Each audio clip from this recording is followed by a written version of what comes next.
Making headway, supersizing your business. Sharon Horne-Ellstrom here, and our idiom for today comes from the nautical world, and it is making headway.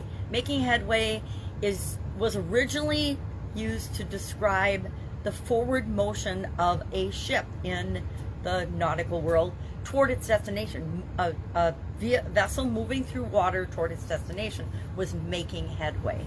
Later on, it was used to describe any forward progress and applied to any type of activity, overcoming obstacles, basically the journey toward what we want. Our discussion today and our topic today for this year's annual challenge, the Get Your Goals annual challenge, is progress. It's part of the SOAP framework, and the P in SOAP stands for progress. How do you know if you're moving toward what you want or not? We take actions, we do things all the time, but how do we know that the actions that we take are moving us the direction that we want, moving us in a forward motion toward our goals and our objectives? That's what the topic is, and that's what this idiom has to do with. How do you know whether the things that you're doing in your business, the actions you're taking, the initiatives, the marketing programs, the advertising and things are actually getting you the results you want, moving you toward what you want, usually profitability. I have a story about this, and I'd like to take stories from my personal business experiences so that nobody feels like I'm picking on them. I could share a lot of other people's stories, but I think it's best if I share my own stories. So I had a business, it was a manufacturing business, and we had a customer that represented like 80% of our gross sales. Our actual sales for the year came from one multiple unit giant customer. And we thought we were profitable, we were growing year over year, but we thought we were doing well and making progress because we had this great customer.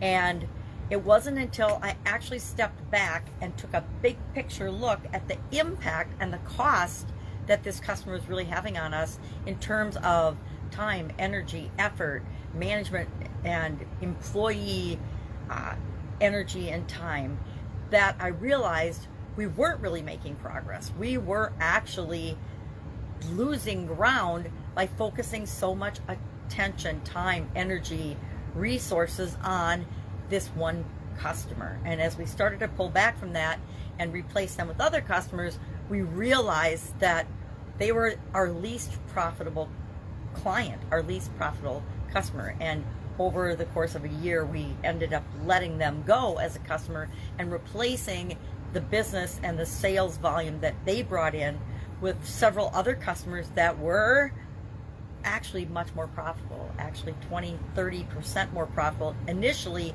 and that just grew exponentially over the years after that because we let that customer go. Now, I will admit it's hard to let some whale of a customer that represents 80% of your sales, and we're talking big numbers, seven-figure numbers in this instance, go, but you also have to take into account what can your team do? What can you do if you're not spending your time and energy on customers or business or projects that aren't going to give you the return on investment that you're looking for? So that's my story about making headway or not making headway. Oftentimes we think we're making headway and we actually aren't. So how do we know? Well, number one, how does it feel? And it wasn't that the numbers were indicating to me that we weren't making headway, because we were growing, we were increasing.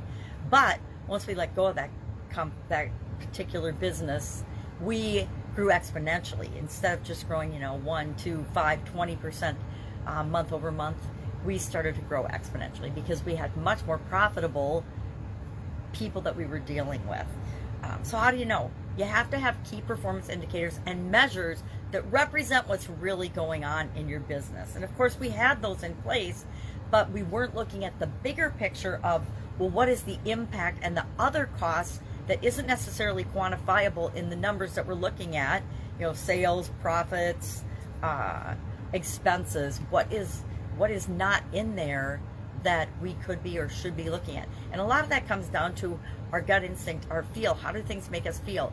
And that customer didn't make me feel good. I loved the people that worked and represented that business. They were great people, but they had been sold and purchased by another company. And when that happened and they merged the two companies together, yeah, we got more units to sell to, but they ended up having different values and different beliefs and different ways of doing business that weren't compatible with us. And I think that's where the initial rub came in. And I started to question, is this really us making headway, or are we just settling out of fear that we don't want to lose a great big whale of a customer? So that's my our idiom for today. If I can help you in any way, any questions about this, ask. Otherwise, share in the comments below. How do you know you're making progress and headway? Because there's lots of ways to do that. I like to track things and document things and mark things off in the calendar and verify that I'm doing them, and I'm a big believer in checklists and check boxes. All right, have an awesome day. I'll, of course, see you tomorrow with another interesting idiom.